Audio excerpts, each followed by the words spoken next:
प्रसिद्ध कथावाचक मोरारी बापूजी एक बार फिर से विवादों की आग में झुलस रहे हैं। क्या हुआ है उस पर चर्चा करेंगे, लेकिन यहाँ बताते हैं पहले कि धार्मिक आस्थाओं और शास्त्रों के नियमों के बीच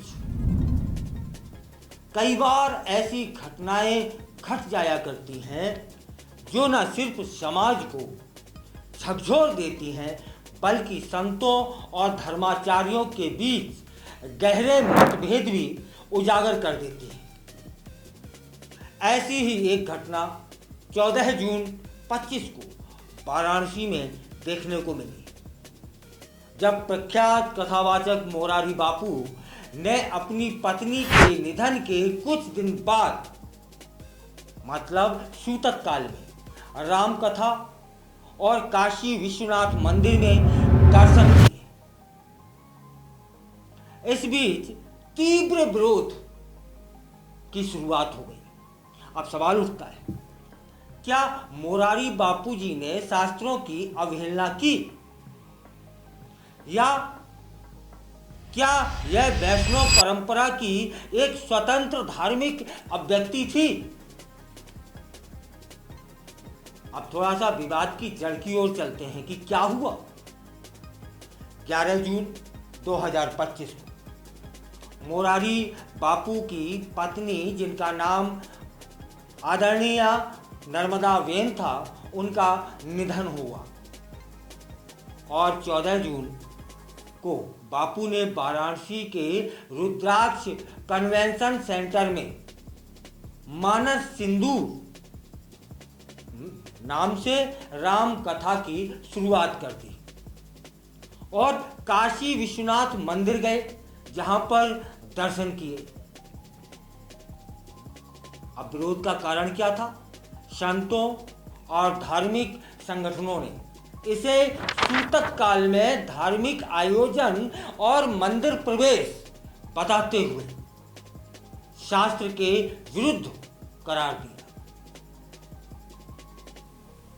संत समाज का पक्ष था क्या क्या कि स्वामी जितेंद्रानंद सरस्वती जी, जो कि अखिल भारतीय संत समिति से जुड़े हुए हैं, उनका कहना था कि सूतक काल में कथा का आयोजन धर्म के स्थान पर अर्थ का साधन बन गया है। यह समाज के लिए शर्मनाक है। स्वामी नरेंद्रानंद सरस्वती जी ने क्या कहा वह भी जान लेते हैं। वे कहते हैं कि मंदिर में प्रवेश और देवताओं का स्पर्श सूतक काल में वर्जित होता है और मोरारी बापूजी ने धार्मिक मर्यादा का उल्लंघन किया है।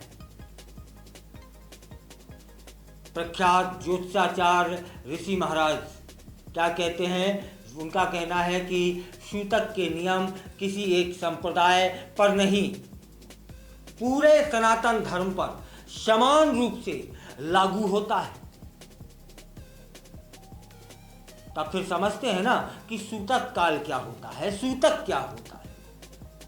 हिंदू शास्त्रों में परिवार के किसी सदस्य की मृत्यु के बाद 10 से 13 दिन तक जो असीच काल, जिसे सूतक काल कहा जाता है, होता है।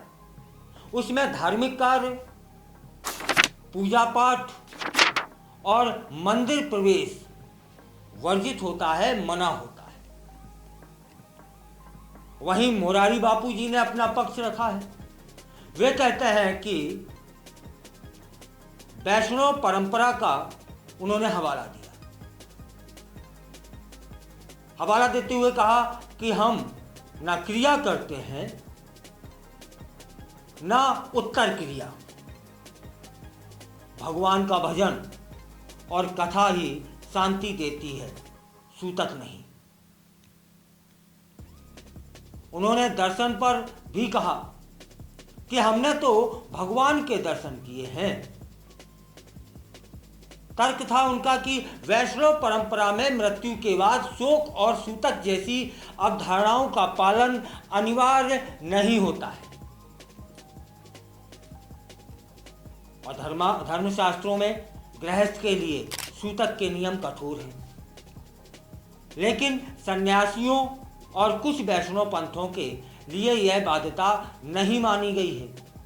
मगर विरोध करने वाले संत कहते हैं कि मोरारी बापू की व्यासपीठ और उनका सामाजिक प्रभाव गृहस्थों को भी प्रभावित करता है, इसलिए उन्हें व्यापक धार्मिक मर्यादा का पालन करना चाहिए था।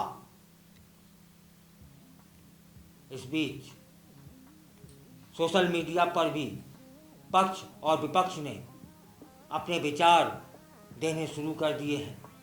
कथा तो आत्मा का भोजन है, कब से इसके लिए भी शुद्ध अशुद्ध देखने लगे।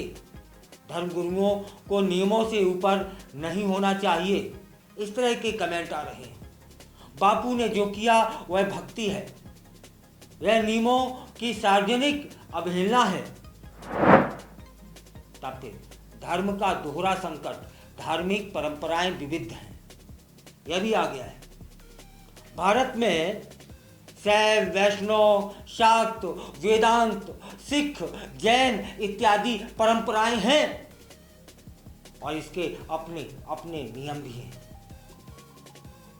तब फिर सार्वजनिक धर्माचार्यों की जिम्मेदारी अधिक बन जाती है। जब कोई धर्मगुरु लाखों को प्रभावित करता है तो हर क्रिया शास्त्रीय मर्यादा और सामाजिक भावना दोनों को संतुष्ट करनी होती है।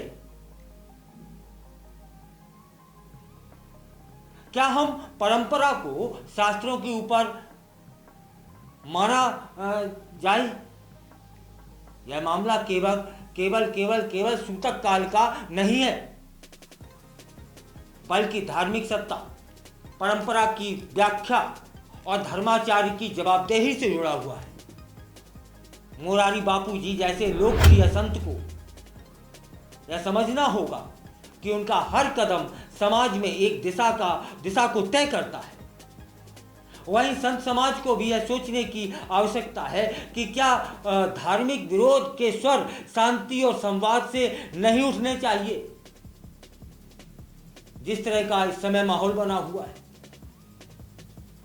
धर्म तब तक जीवित है जब तक उसमें प्रश्न करने की आजादी हो, लेकिन वह टूटता है जब उसका उत्तर केवल आक्रोश और बहिष्कार होता है। इस समय जो स्थिति है, विरोध के स्वर जन्मे हैं। मोरारी बापू ने अपना पक्ष रख दिया है और विरोध फिर भी हो रहा है, संत समाज के द्वारा हो रहा है। वो शास्त्रों के नियम बता रहे हैं, लेकिन सोशल मीडिया पर भी आ गया है, यह गलत है।